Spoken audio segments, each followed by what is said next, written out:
اسلام کا خلاصہ 2 لفظوں میں یہ ہے: اللہ کا ڈر اور بندوں کی خیر خواہی۔ مسلمان وہ ہے جو اس حقیقت کو پالے کہ ساری طاقتیں صرف اللہ کے پاس ہیں اور انسان اس کے مقابلے میں صرف ایک عاجز مخلوق ہے۔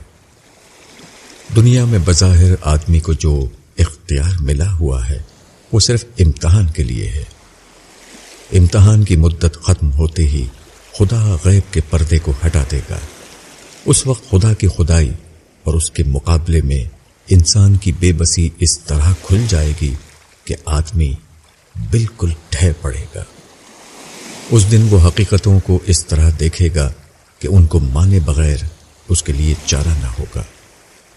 مسلمان وہ ہے جو اس آنے والے دن کو اس کے آنے سے پہلے دیکھ لے۔ ایسا شخص دنیا میں اس طرح رہنے لگتا ہے جیسے وہ خدا کو اپنے اوپر نگرانی کرتے ہوئے دیکھ رہا ہے۔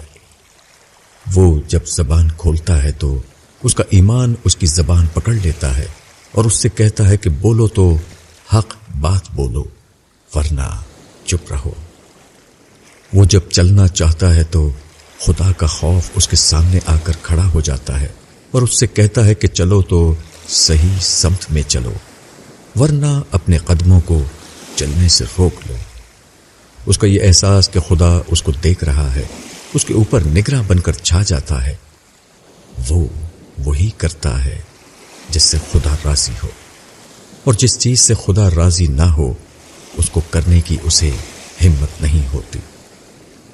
ایسے آدمی کے دل میں بندوں کے لیے خیر خواہی کے سوا اور کچھ نہیں ہوتا۔ وہ بندوں کو اسی مہربانی کی نظر سے دیکھنے لگتا ہے جس نظر سے ان کا خدا انہیں دیکھ رہا ہے۔ وہ بندوں کے ساتھ معاملہ کرنے میں اپنے آپ کو اسی بے لاگ انصاف کے ترازو پر کھڑا کر دیتا ہے جس بے لاگ انصاف کے ترازو پر کائنات کا خالق و مالک آخرکار سب کو کھڑا کرنے والا ہے۔ مولانا وحید الدین خان۔